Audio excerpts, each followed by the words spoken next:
Welcome to Butcher Block Horror Podcast, where we exhume horror movies from the past and cut into what makes them so delectable.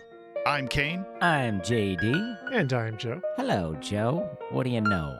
Hello. And today we're throwing Return of the Living Dead onto the slab and Dead. carving up our favorite portions to force feed to you, our unwitting victims. It's true. If you enjoy the taste of these feasts of fright, then leave us a review wherever you consume podcasts. Or brains. If you do the YouTube, make sure to like the video, subscribe to the channel, and click the bell so you get updated on whatever horrors we unleash upon this world. Let us know we tickle your brains.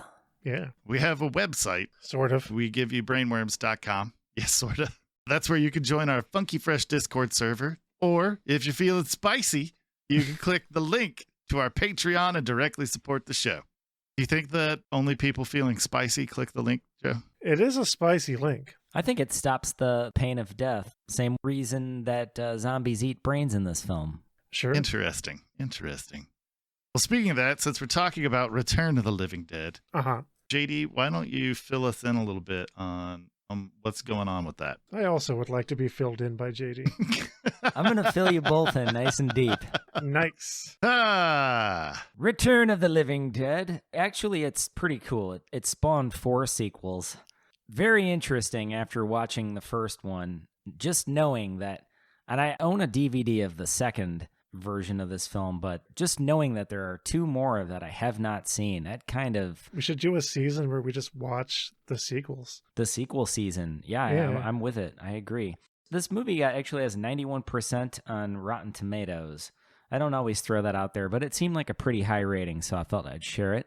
The film was released August 16th of 1985 with a runtime of 91 minutes, a budget of $4 million, and it grossed everyone out, but it also grossed $14.2 million at the box office, VHS, DVD sales. I'm assuming that's how they must have got their return.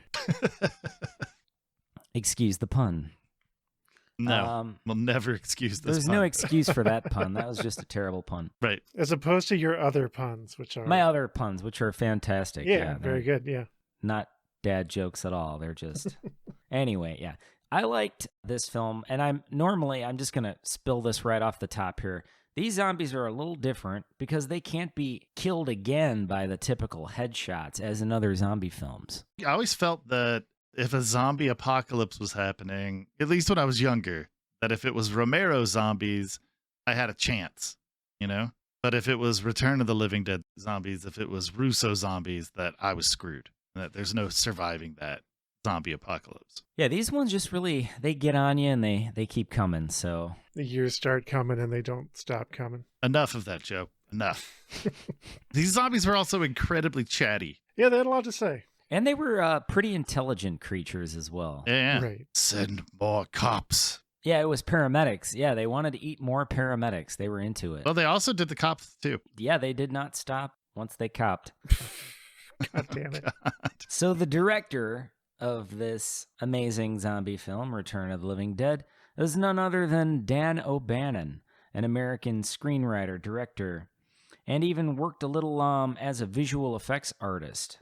O'Bannon was born September 30th of 1946 and passed December 17th of 2009. Most importantly, O'Bannon was a beloved contributor to, the genres of science fiction and horror. O'Bannon was afflicted with Crohn's disease, and the only reason I bring this up is because he actually used his illness as inspiration at times. An example of that would be that chest-bursting scene from Alien. He tried to sort of like relay his discomfort with his disease and like what it felt like, and had these crazy ideas about some of the prosthetic effects as a visual effects artist as well. So let's see here. O'Bannon really only directed 3 movies. His career began in 1969 with a film titled Bloodbath. He directed it and also worked as part of the visual effects team. He did some visual effects for the film Star Wars, if you guys have ever heard of that one. Yeah. That came out in 1977. Yeah, was that like a popular film in its time or something? It's, Or? it's supposed to be like an American epic. It's like an underground kind of indie film. Only like film hipsters really know about it. Oh, that's probably why I've never heard of it. Right. About space and, wars and Sure. stars and things like that. And he kept his sci-fi train rolling along with the film Alien that I'd mentioned earlier. That came out in 1979. He worked on that as a writer and visual effects artist. And then Return of the Living Dead in 1985. And finally, The Resurrected of 1991. This film had a few producers. Shall I go over those? Yeah, if you want, man. Knock yourself out. I think I could do that. The producers for Return of the Living Dead are Tom Fox and Graham Henderson, and they co-produced the movie. Fox was involved in all 4 of the Return of the Living Dead series. He was also involved with Blue Monkey of 1987, Dark Tower, also 87, and a horror thriller titled Madhouse of 2004. I wonder if it was as thrilling as the name suggests. The name certainly does suggest a level of thrillingness, but I wouldn't know. It's a thriller night. Oh, I'm glad that happened. It kind of does make me want to dance, though. I have that effect on people. Yeah, you could walk into the room and people start shaking their cans. Yeah. I believe it. So then there's Henderson. Famous of Harry and the Hendersons. No, that is not accurate. Stop it, Joe. Stop it. More specifically, Graham Henderson. This is the really first and only horror credit.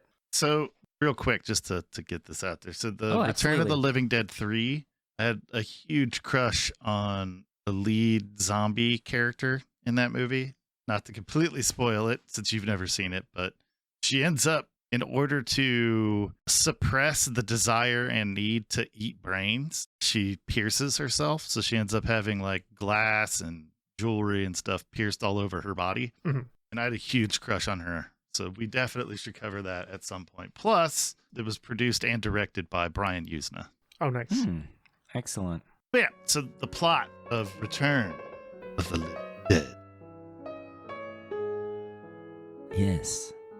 'Twas the 3rd of July, and all through the Unida medical supply warehouse, not a creature was stirring because dumbass Frank accidentally unleashed toxic gas, which melts a cadaver and reanimates another, being stored inside a meat locker. So really, okay, I rewinded a pinch. You should rewind a pinch. Frank is showing off the Unida medical supply warehouse to a new employee named Freddie. Yeah, Frank was played by James Karen, and Freddie was played by Tom Matthews. And so he's kind of giving him a tour. It's a bit of a morbid tour. They're walking around, having a conversation, sharing a few bad jokes, and Yeah, it was a weird comedy routine that they were doing. It really was. yeah, it was far out there. Some of it was pretty good, though. Yeah. Oh, yeah. Some classic comedy kind of stoogey vibes to that a little bit. Yeah, this movie was not afraid to pull the stooge card out and flash it all around. They Sure.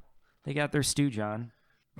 Anyway, Frank's showing the place off. There's a lot of bodies around and bizarre medical type oddities. Would you say that the bodies hit the floor? Not immediately, Joe, but I know what you're trying to do, and I would like you to stop taking every opportunity available to quote Power Man 5000. I don't know if that's Power Man. Is it it's Power not. Man? No, that is Drowning Pool, an equally shitty 2000s mall metal band. Does it matter? Drowning Pool, Power Man 5000, Coal Chamber, aren't they all basically the same band? It doesn't really matter, no.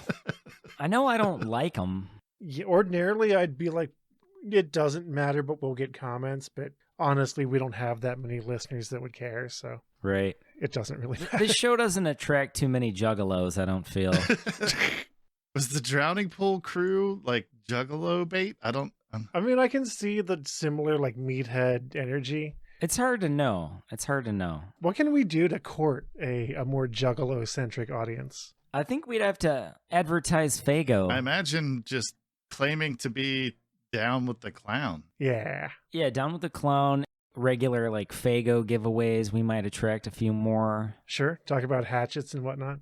Sorry, I took us on a wild tangent for a minute there. I was having fun. I having would fun like too. to avoid that. I liked it. I don't want to talk about Drowning Pool. I don't want to talk about Cold Chamber or any of the mall metal that was super popular. Mall metal. I like that. I like that. Yeah. It's appropriate for this season. The zombie thing, you know. It's true. Anyway, speaking of a drowning pool in a sense, Frank shows Freddy these military drums, and they are filled with a gruesome goo.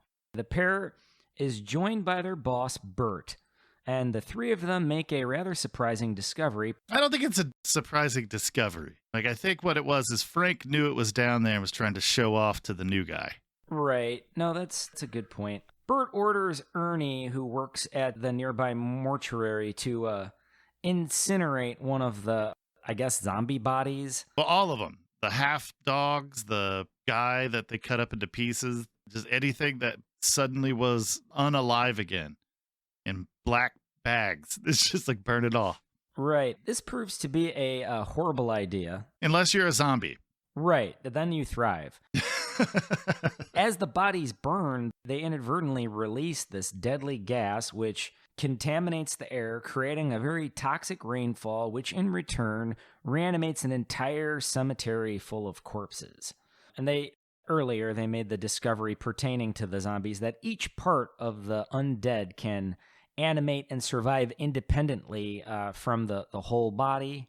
And, you know, there is also something very Sesame Street to me here because, the characters Bert and Ernie, yeah, it was kind of a weird thing, you know. That can't have been an accident. I'm guessing that it was a little bit of a riff off of that in like a kind of tongue-in-cheek sort of way, in an ironic way, but it was a little distracting hearing Bert and Ernie all day. Sure. So then we meet Freddy's girlfriend, Tina, and a crew of friends.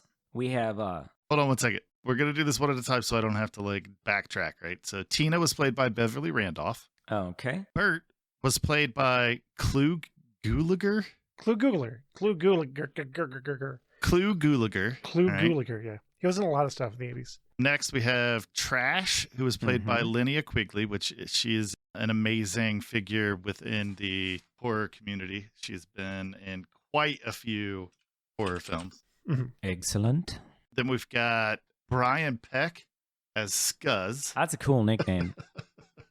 It is. We got Miguel A. Nunez Jr. as Spider. Spider ends up being, even though he was part of the like punk group that we focus on, he ends up being the most level-headed and kind of takes the role of leadership, you know.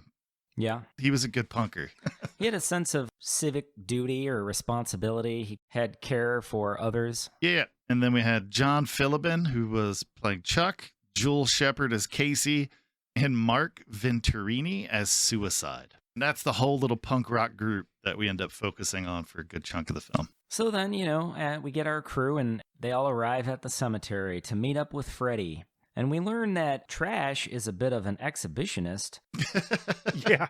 Because, she begins stripping while dancing on a gravestone. Which I actually wanted to comment, because usually when there's random nudity in a horror, well, not usually, but it can feel very crude and exploitative.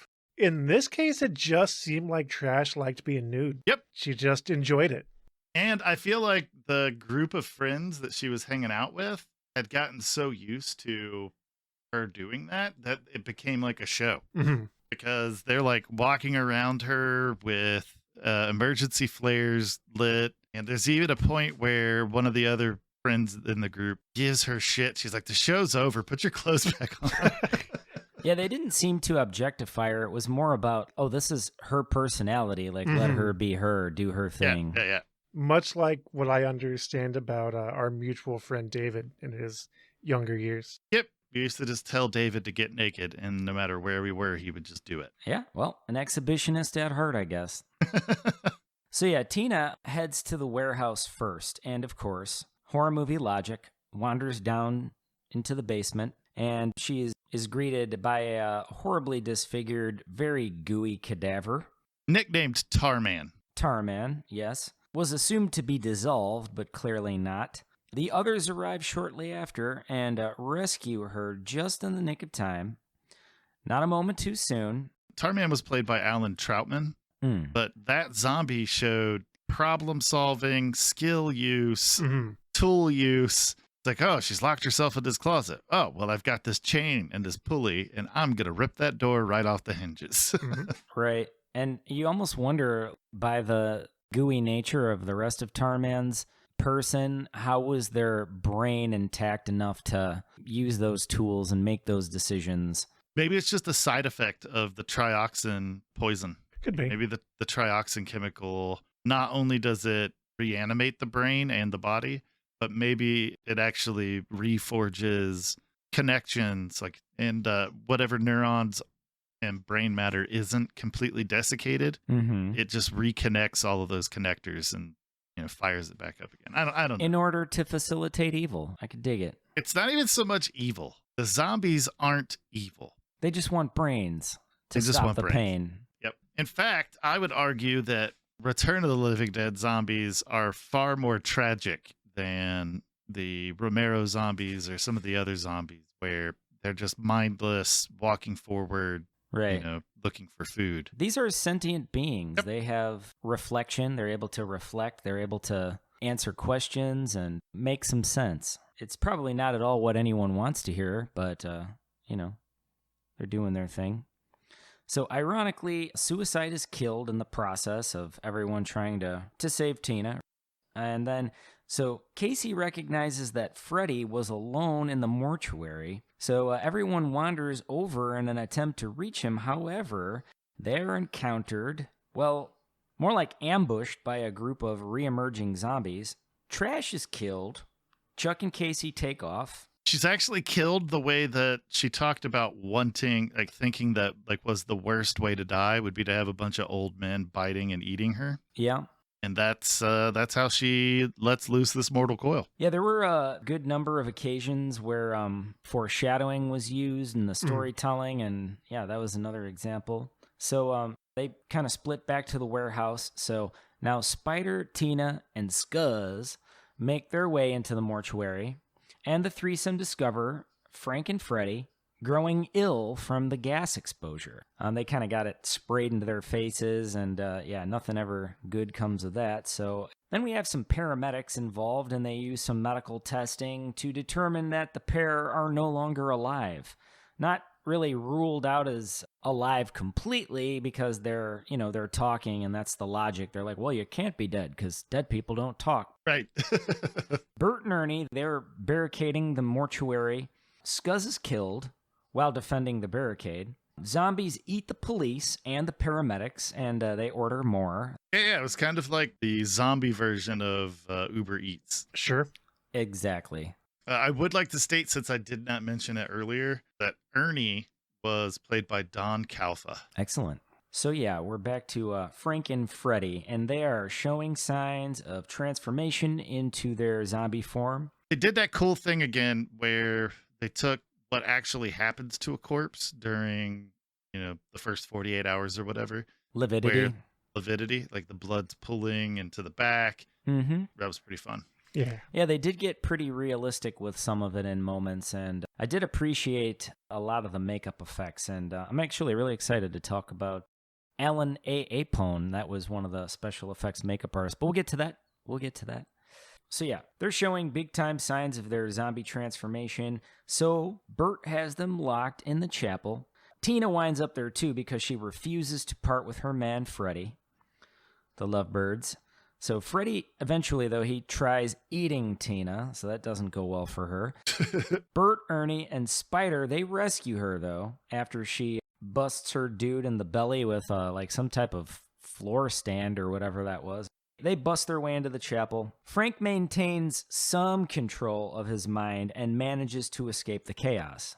So that he can offer himself to the crematorium. He creates a ton of chaos for himself, exactly by what you said. He commits suicide by burning himself. I would say burning himself alive, but technically he wasn't. So anyway, he was on the path to becoming a zombie, but not after that. So then Bert and Spider take off in a police car as they are forced to leave Ernie and Tina behind in a flood of zombies. The pair slip off to hide into the mortuary's attic. When we have our little moment where blind Freddy attempts to break in, And Bert and Spider somehow find their way back inside the warehouse. After crashing the cop car into the building. Mhm. Right. Yeah, they go on their own little adventure. They have to. So then they find Casey and Chuck, and then they whoop ass on the basement zombie, as well as deliver a clever nickname to our ghoulish friend, and that is when we learned he is called Tarman. Yep. He deserved that nickname because of his gooey appearance. He was one of the very damp. one of the gooeyest zombies we have seen this entire season, basically. Very moist. So, a gelatinous zombie is often a frightening zombie. Yeah.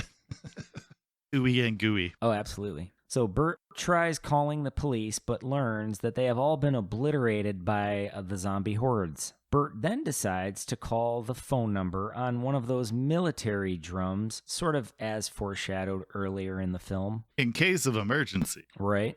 And so then he makes contact with Colonel Glover. Colonel Donald Glover. Who was played by Jonathan Terry and is kind of a dick. Oh, yeah. Yeah, he really is, because we do get a moment with him earlier on in the film where we learn that he likes pork chops, but he wouldn't eat them lamb twice in chops. it. Lamb chops, thank you. And he hates his wife. Yeah, his wife was Ethel, and she was played by Kathleen Cordell. She cooks him this lovely dinner of lamb chops, and he's just like, nope, I had them for lunch. Right. She even says it's his favorite. Like, come on, man. Yeah. That's your favorite twice in one day. Yeah, Yeah. like I mentioned this before, and I feel like it's important to mention it again. If I went and had street tacos for lunch, right, and then came home, and when I got home, my fam was like, "Hey, we ordered street tacos. I hope you're hungry." I'm not even gonna. I mean, actually, I am gonna mention that I had them for lunch, and then I'm gonna jump for joy and talk about how excited I am that I get to have double taco day. Right. As you're applauding your family. Exactly. Yeah. Writing them a song, drawing them pictures. Like, Doing a little happy dance. yeah, I'm going to make a big deal out of it because tacos are my favorite. Street tacos are my favorite food. Hell yeah. And to get to have them twice in the same day, that's just spoiling me. That's just Right. spoiling me. Yeah, that is a joy beyond joy. But I do think that they were trying to put emphasis on the fact that Colonel Glover is a dickhead. Yeah. He really, really, truly. But now I want tacos. Hey, I kind of want a few too, actually. So if you find some, let me know. Yeah. And that weird boomer, like, hating your spouse thing that I never really understood. Oh, right.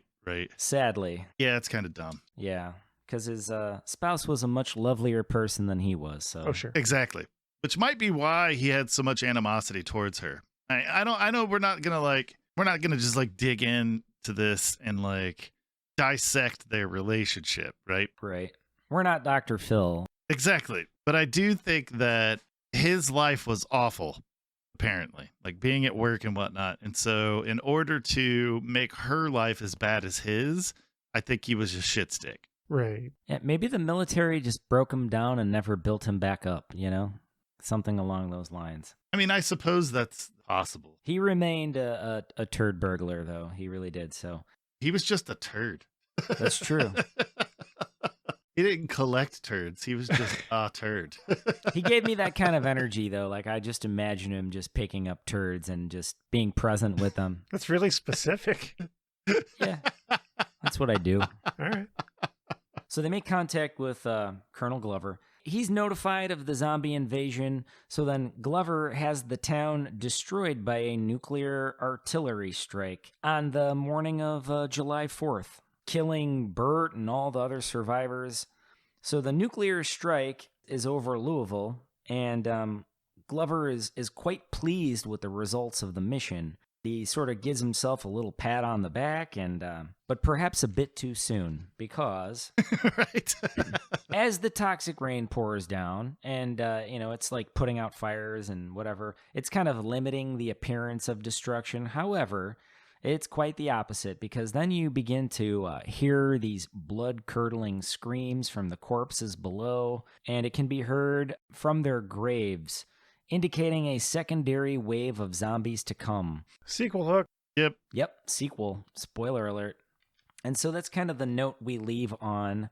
Basically, the dead are rising back up, all thanks to Colonel Glover. Yeah. And his bad decision making. Yeah. I do think there's some fun parts like where Frank and Freddie are first examining the trioxin barrels. And Freddy's like, hey, this isn't gonna like leak all over the place, is it? And Frank's like, what? No, this is made by Army Corps of Engineers. Slaps it and immediately starts the end of the world. Like, Yeah. I found that to be pretty fun. Oh, sure. But the score for this movie was awesome. The score for It this really movie was the was. fucking most.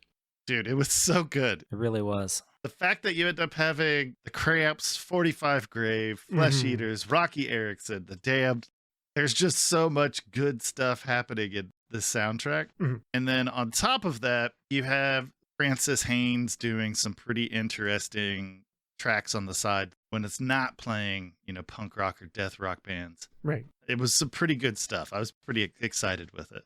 I wonder how they even went about assembling a list of, recording artists of that magnitude. Well, I mean, you got to think the people that they got weren't like selling out stadiums. Yeah, they were indie like punk tier bands. Yeah, these are like under like 45 Grave. Very few people aside from this movie, even still to this day, know who the hell 45 Grave is.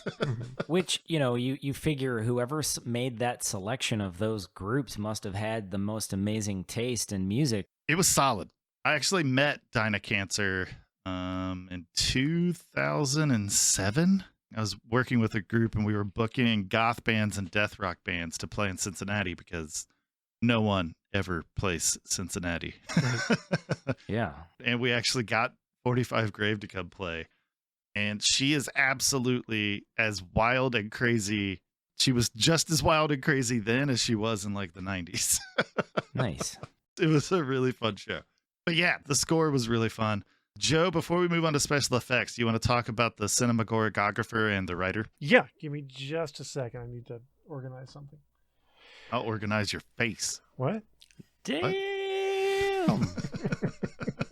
The cinematography was done by Jules Brenner using Panavision cameras, which was pretty much the standard for 80s movies of this budget. Right. He has a pretty extensive resume between about 1970 and 1991, at which point he kind of dropped off the map. Only 2 horror credits, this and the Salem's Lot miniseries from the 70s, if you remember that.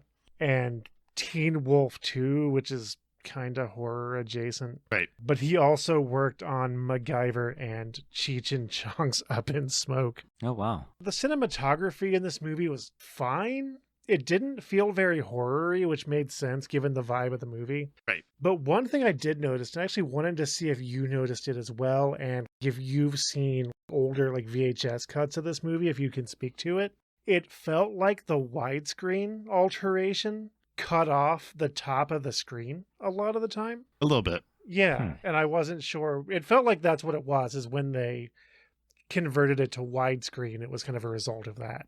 I didn't notice that particularly in the framing, but that's pretty cool to, pick up on. Right. I guess I should talk about some writers. Yep. The screenplay was written by director Dan O'Bannon. I'm not going to talk a lot about that. Based on a novel by John Russo, who collaborated with George Romero on Night of the Living Dead. And they parted ways, and there was a lot of, like, Romero just got fucked up and down. Yeah. On the rights to Night of the Living Dead. Like, a lot of shit happened there. Yeah, he basically lost the ability to name Dawn of the Dead instead of Dawn of the Living Dead. Right. He couldn't put Living Dead on any of the movies that he released past Night of the Living Dead. And apparently Russo somehow retained the rights to make Living Dead films. Yep. Which is how this came about. And then also involved in the construction of the story before Bannon came in were... I know one of them was Russell Streiner. Yeah, Russell Streiner and Rudy Ricci. Okay. Because Russell Streiner was also involved with Night of the Living Dead. Yes. Rudy Ricci is mostly known as an actor. He appeared in some Living Dead movies, but I don't know, I guess he was just kind of in the room and somehow got involved in the collaboration for this movie. Okay.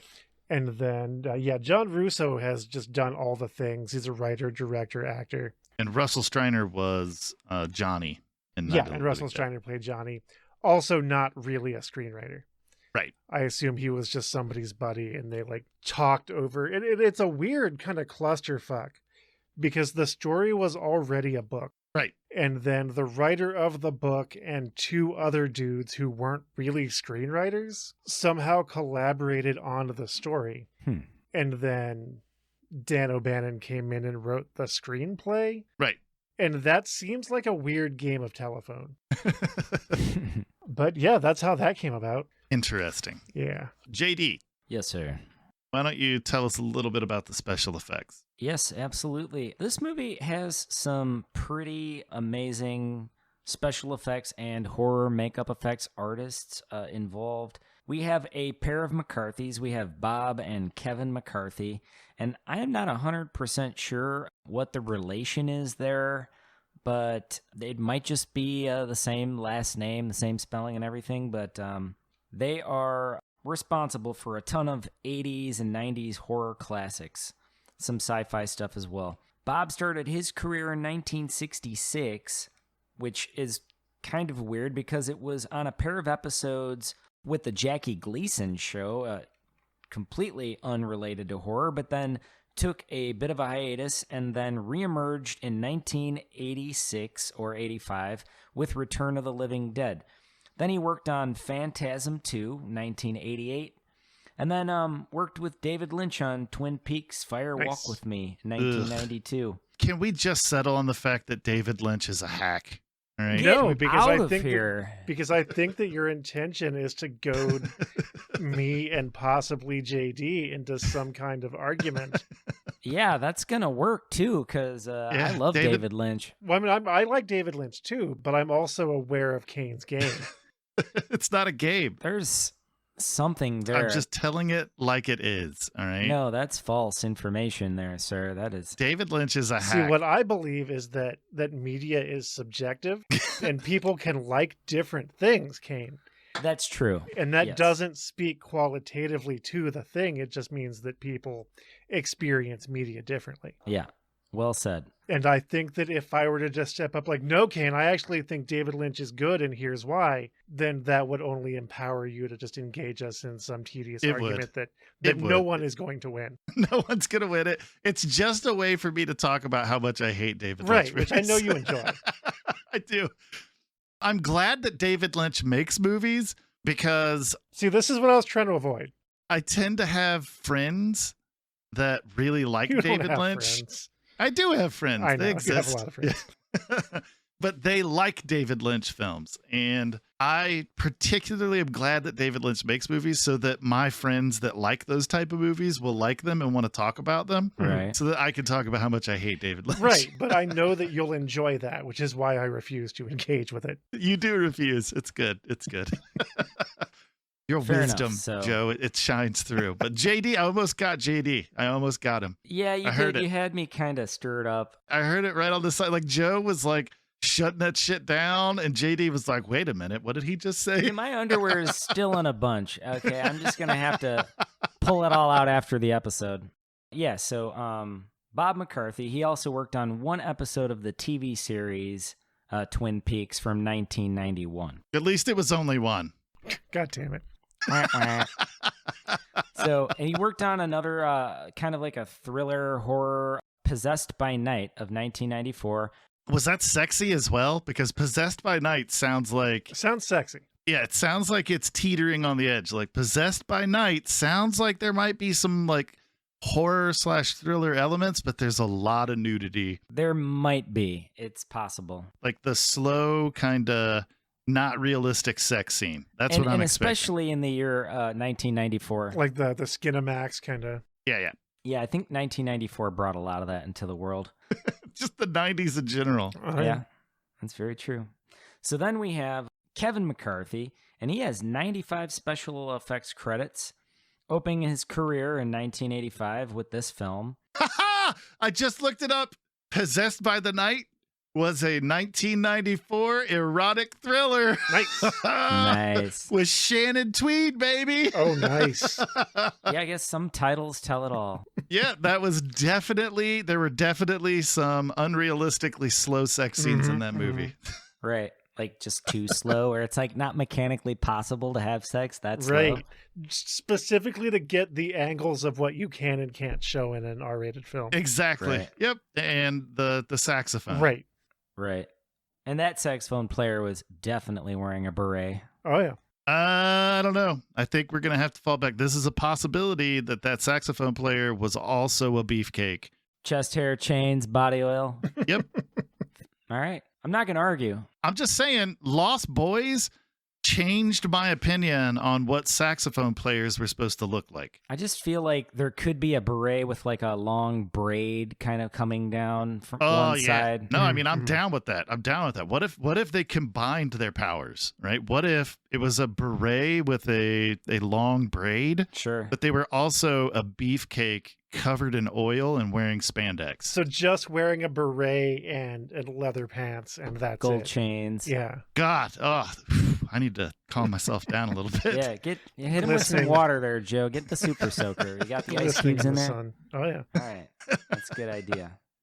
Kane, put that cold pack down the front of your pants from your freezer. I already did it. Sit in your igloo, what do they call that? The cooler? Keep shit frozen for days. Oh, yeah. I know what you're talking about. The Yeti coolers. Yeah, Yeah. sit in your Yeti. Crawl into All it. right, I'm fine. Okay, I'm fine. All right. It was just too much. Cool those balls down. They're too hot. Mixing the beefcake from the Lost Boys with the like stoner kind of wise guy saxophonist with the beret, like all of that mixing together just kind of jumbled me up a second, but I'm back. I'm good. But does he have little round sunglasses, is my question. Oh my God, Joe, you're starting it up again. Shut up. Move on. Move on. Here we go. 95 special effects credits for Kevin McCarthy, opening his career with the 1985 Return of the Living Dead. Then following it up with Slaughterhouse Rock from 1987 and Terror Night, also of 87, followed by Hobgoblins of 88. Nice. He worked on one of my favorites. He did 7 episodes during the year of 1989 of the TV show Monsters. Okay. Then he worked on Demonic Toys of 1992. He did a lot. 92, he just ruled the world. Hellraiser 3, again, 1992. Mm. And then Phantasm 3 in 1994.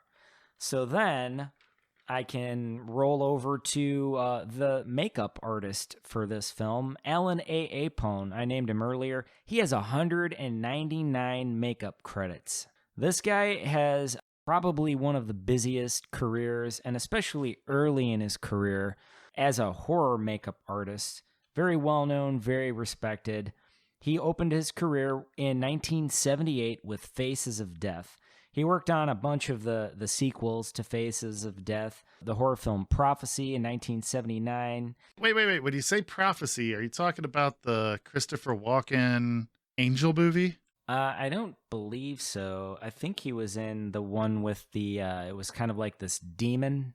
Okay, the monster. Okay, all right. Yeah, it was like a demon or a monster sort of creature.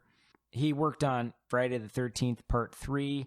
There's a massive list there. Right. Pretty much rolled on and on and on. And, Apone was responsible for a lot of the live characters that were wearing, crazy, the lividity, in fact. The airbrushing of makeup effects to those places to create the illusion of blood pooling from gravity, and a lot of dried, crusted skin effects, and a lot of the gooey kind of almost like liquefying fat cells of humans, that sort of thing. And the other guys basically were responsible for, there was a lot of like mask making for this movie and a lot of like puppeteers working too, because a lot like the zombie from the gurney table, for example, the one that described why they craved brains so much. And their answer was because it makes the pain stop. And, it's a temporary fix. It's like brains are a Band-Aid for their constant anguish. That little creature was being puppeteered, and it had a really cool, just a little mechanical structure to it. So I didn't see any strings, but apparently it was being wiggled around. It had no strings to hold it back. Right. Okay. So yeah, that's really, I could wax on about my love for the gory bits of this film, but, we have some other things to discuss. So if you're done with the special effects, we'll go ahead and move on to our personal experience with the film. Joe, why don't you start us off? I saw this movie probably when I was like 19, 20, in like 03, 04, 05, somewhere in there. And I remember being pretty high and enjoying it, but not really like critically thinking about like, this is a fun, goofy zombie movie with big like cult film energy. Didn't watch it again until just now. Didn't really even think about it. And it's the most. Like everything about this movie is just as over the top as the characters are just going as hard as they can. The music is going as hard as it can. The zombies and the gore and the special effects, just everything is cranked up to 11 in a way that's a delight. It really is. I feel like it brought a lot of ideas that kind of became archetypal zombie tropes. There's kind of this cultural zombie thing where we get the brains and zombies eat brains. But I can't think of many or any really off the top of my head other zombie things where the zombies specifically want to eat the brains and not just the flesh. Yeah, Right. it's just this movie. Yeah, They're normally game for all your bits. which is interesting because at least to me that seems like a cultural trope, like that zombies eat brains. They're thirsty for knowledge. They want Exactly. what's in that dome. So that's kind of fun that it just seems like this series that really kind of did that. Well, I think it's because this movie was, regardless of how much kind of gore was in it, I feel like this movie was more palatable to the general public than the other of the Dead movies. It was more lighthearted in a lot of ways. Exactly. And I think that's why more people resonated with Return of the Living Dead than they did Night of the Living Dead or Dawn of the Dead. That and I makes think the sense. reason for that is that those movies took themselves very seriously, Right. and there was just a very grim Yeah. outlook on all of that. Whereas with Return of the Living Dead, it was very silly, even though the zombies are worse. Yeah, they're Like scarier Return in of a the lot Living ways. Dead zombies are worse because if you have an outbreak of Return of the Living Dead zombies, you're done. Yeah, and you're kind of still self-aware in a way that Right. Romero zombies aren't. But yeah, Romero definitely kind of has that pessimistic social commentary that runs through. And this movie didn't. It didn't. It was a lot This more movie fun. this movie was kind of just slap happy. Yeah. Yeah, that's all I really have to say about that. All right, JD, personal experience with the film, go. Oh shit. Real Probably- quick, sorry JD, do you want me to do my zombie rating? Yeah, go ahead. Honestly, these might be my first 5 out of 5 zombies just because everything was perfectly done. Even though they were like a little bit goofier in some cases, just the special effects were spot on and they were very frightening in, just kind of the way they were handled. So I would call these 5 out of 5 zombies. Nice. So yeah, as far as my personal experience with the film goes, I remember seeing this in I want to say my sophomore year of high school. It was definitely a movie night sort of thing, and I remember watching this with a couple of friends and just being pretty amused. Not what I expected, actually. I didn't expect it to be as comical. I did expect it to be more along the lines of a Romero zombie film, and even those that in moments have some moments that break tension with comedy. But I'd say that this movie, because of how over the top 1980s it was, it ended up being very amusing to my teenage brain in the 90s. The horror elements were a little distracting, and because of the constant relief, and also, as you'd mentioned, that the cinematography wise, it really didn't. It Yeah, wasn't not much going on there. shot quite like a zombie film or even a real horror film for Right. that matter. So there was just a lot kind of illuminating this and making it lighter and lighter and less macabre. For as macabre as it was, I mean, it really, the idea that these zombies had this strong sentient ability and could form sentences clearly and even make deceptive maneuvers to lure the living into their into their jaws, it was just added an extra element of horror there, being, deceived on top of their ability to eat you. So, yeah, I found this movie to be very entertaining, though, and I do, and forever will, rank this among my favorites in terms of special effects and prosthetic effects and some of the, there weren't very many animatronic elements, but there were some pretty strong puppeteering elements, and I always just really like that, especially, you know, if you consider the year it was made. A lot of those elements of the film were high end. Agreed. As far as my zombie rating goes, let's see. I'm going to go ahead and give these zombies a 4.5. Nice. I feel like I'd go 5 out of 5, but I think, like I said, some of the elements that I named diminished that a bit for me. Their overall scariness and spookiness. They were extremely gory, but I don't know, there was something about their independent parts being able to be animated that made it kind of silly for me. And I know that that was also the case at times in Reanimator, but I don't know, Reanimator just hit a little different.